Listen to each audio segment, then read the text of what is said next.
Hi everybody and welcome to Spangley Nails YouTube. My name is Nicole and in today's video we are going to be doing the 3 nail art tutorials that you've seen at the end of the Danglefoot polish swatch and review video. If you missed that, I'll pop it up in the top right hand corner for you and I will leave a link at the end of this video. Anyway, the polishes I'm showing you on screen are from a UK indie company called Danglefoot Polish. They retail for £7 each and these 3 polishes are from her 7-piece WHODUNIT collection, which launched a few weeks ago now. I will leave a link in the description box to where you can buy that, and without further ado I'm going to get on to the tutorials. The first tutorial features It's a Red Herring, which is the blue scattered hollow in a jelly finish, and I'm going to be doing a wee mermaid nail for this, so I'm going to use my What's Up nail vinyls to assist me. So I'm going to go ahead and place that vinyl on my completely dry silver glittered nail, and then I'm going to pop some liquid latex round about my nail to protect my skin because this blue polish is a stainer. And I will leave the names to all the polishes that I'm using in the description box below in case you are wanting to check a specific colour or that kind of thing.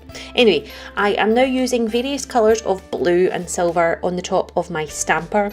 I am dotting that like a crazy person and then I am smooshing that all over my nail to make a mixed bag of blue. I'm going to remove that vinyl while the polish is still wet and apply my favourite fast drying top coat so that I can adhere some little gems, and that's it. You probably don't need to apply the gems because I think it looks pretty darn cool on its own, but I can't help myself. So this is the first look.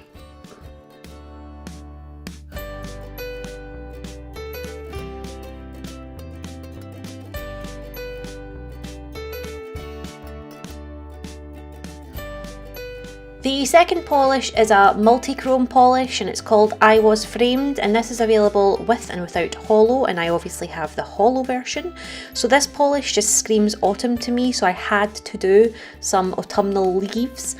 I'm using snail leaves vinyl for this look, and the only way I found to get these wee vinyls off the sheet is to use a dotting tool to hold down the excess pieces of vinyl, if you like.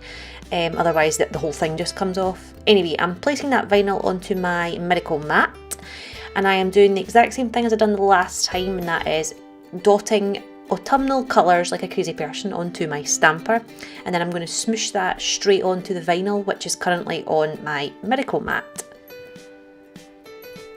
You want to remove that vinyl again while the polish is still wet, and you're left with your own mini decals.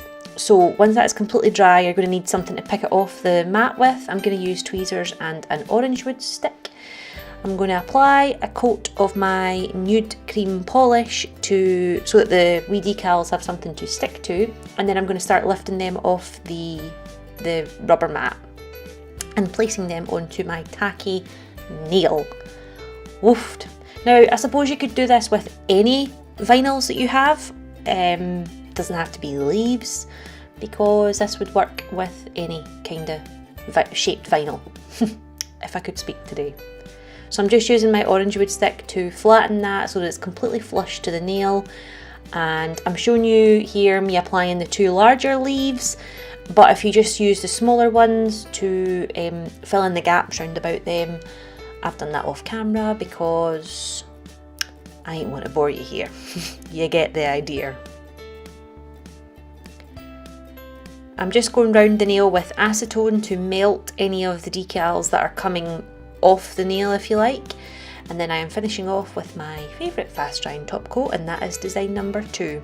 Now, I should have said earlier, if you don't have the miracle mat or any of the nail mats that are currently on the market, then you can use a silicone baking mat because it's pretty much the same thing, and that's what I used until I got my nail mat. And I'll leave the link to mine in the description box below, obviously. So the third and final design features Professor Plum, which is this gorgeous purple linear hollow. Swoon. So I've decided to do a galaxy design with this polish, and this is my first time doing a galaxy design, so bear with me please. So I'm using a plain old makeup sponge and I'm cutting that into, or I'm pulling it rather, into small little chunks like that.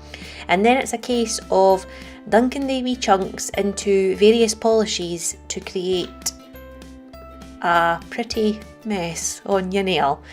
Obviously you want to use your favourite liquid latex barrier because that will help with cleanup, and I am sorry that I decided to block your view at various points during this wee segment. I am using a couple of different polishes to make this design. I used a Nails Ink Reflector polish, which is an iridescent polish that if you put on top of a block colour, it kind of changes the colour basically, but I'll have the specific polishes linked down below for you so you know exactly which ones I used when and where. I think it's just a case of picking your favourite sort of purples, blues, iridescents that you think will go well with this kind of design. I was totally winging it obviously because it was my first time, but I'm quite happy with how it turned out. So I'm just applying my favourite top coat and that is me done. Oh, and don't forget to add little white dots and wee sort of cross things to represent stars. Oh. Anyway, that is it for today's video. These 3 polishes, like I said, came from the 7-piece WHODUNIT collection from Danglefoot Polish, and they all retail for £7 each. I will leave a link in the description box where you can pick them up, but don't forget to subscribe to my channel and hit the wee bell so that you will be notified the next time I upload. Don't forget to give me a great big thumbs up, and I will see you guys all next time, whenever that may be. Bye!